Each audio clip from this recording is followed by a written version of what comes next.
What's up, guys? Welcome back to Technique Tuesday. I'm here with the man, the master of disaster, aka Papa Ridgehand, aka Ray Flippin' Thompson, aka Pops. Anyway, last Tuesday, we were talking about doing a combination. It was a defense against a hook, and I mentioned looking at this guy's hands, and he's got freaking melons as knuckles, which this is something that's not talked about a lot in the MMA world. And you see it a lot. People breaking their hands in MMA. Now, the hand conditioning is pretty much an old school, thing? Yeah, it's a process. It takes many years to develop the bone structure. It's a necessary evil, not a whole lot of fun, kind of painful, so a lot of people don't keep that tradition going. So kind of like what I do with my shins, you got to do with your hands. Obviously, I've got close to almost 80 something fights, and in my last fight, I just broke my hand. So it has paid off. I know a lot of MMA fighters out there who pretty much break their hands every time they step out in the octagon and punch somebody in the skull. I don't know if it's because they broke it once, maybe they didn't give their bones time to heal up, and they went out there again and did it again. But the conditioning of your hand is very important, especially if you're in the fight game. If it's kickboxing or boxing or even MMA, even worse in MMA, because your gloves are so small. So you hit somebody on accident or hit somebody wrong, which it happens, you end up breaking your hand. So we're gonna discuss ways that you, I do it as well, but you do it mostly. I see you do it all the time, and how you condition your hands. What do you like to use? Things like that. So make sure you guys tune in, watch the whole video. We got some good quality hand conditioning routines. Check it out. All right, guys, now there's different levels to this, the hand conditioning. And we're gonna start from level 1. Now, if you guys have already you're already training any kind of boxing or kickboxing or MMA, your conditioning process has already begun, wouldn't you say? Yeah, exactly. So if you're doing any martial arts training at all, the conditioning process, like WB said, has already started.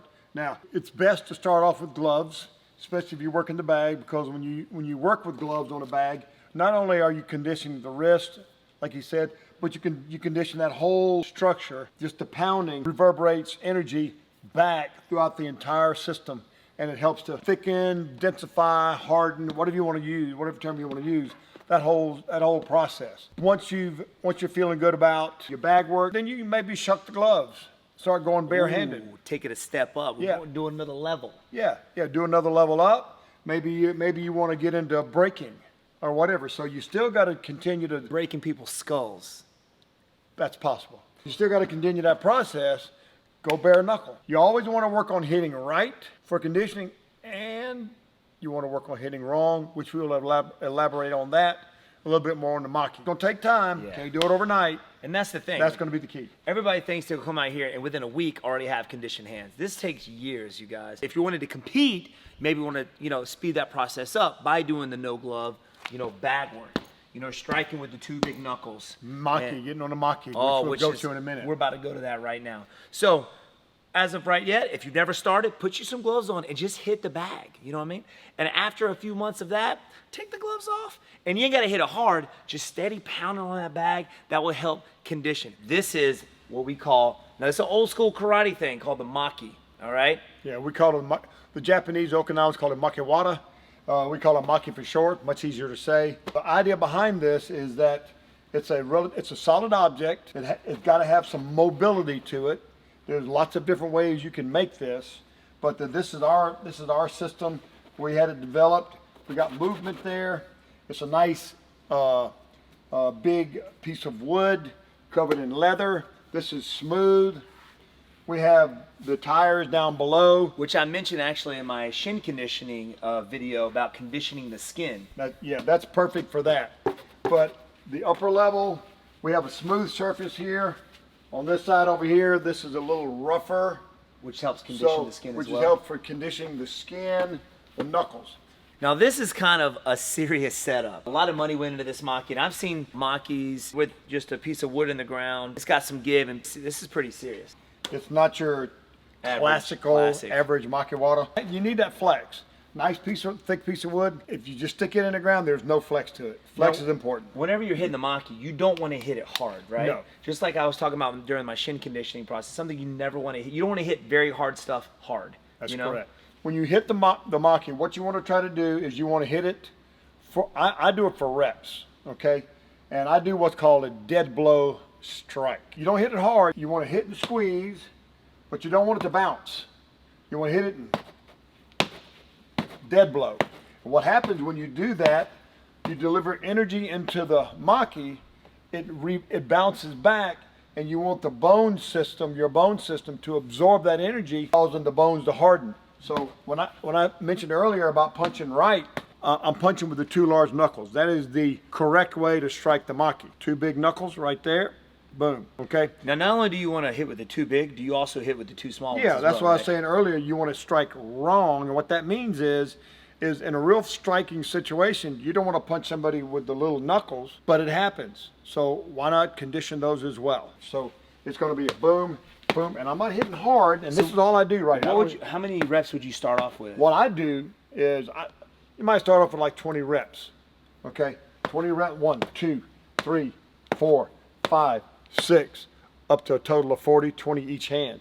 And then you work your way up to 100. I do 100 reps. So you'll do with 2, each hand. 42 big knuckles and 42 small. That is correct. Knuckles, right? So I'll hit correct, then I'll hit incorrect. Oos. Because I want to harden those knuckles up as well, just in case I happen to throw a punch, they move their head, and I hit wrong. This is the common break in boxing. It's called the boxer's fracture. They hit so hard that their bone system just, for the most part, unless they are super wrapped, even then, they just break their hands. So that's the benefit of Maki. How many times a week should you do this? Well, you could do it every day, but I mean, if it's painful, you would. Your body will tell you. Gotcha. If your hands are if they're sore to where you just don't want to do it, well, just don't. You give your hands a chance to heal up. It's like working a muscle. You break it down. It's sore. Got to give it time to heal. It always reminds me of the movie Kill Bill when she's out there conditioning her hands. Remember, she's like walking around like this, constantly, every day, just pounding. Now, you don't just do the knuckles. Most people just condition the knuckles, right? This guy conditions his whole hand because I see you all always slapping it.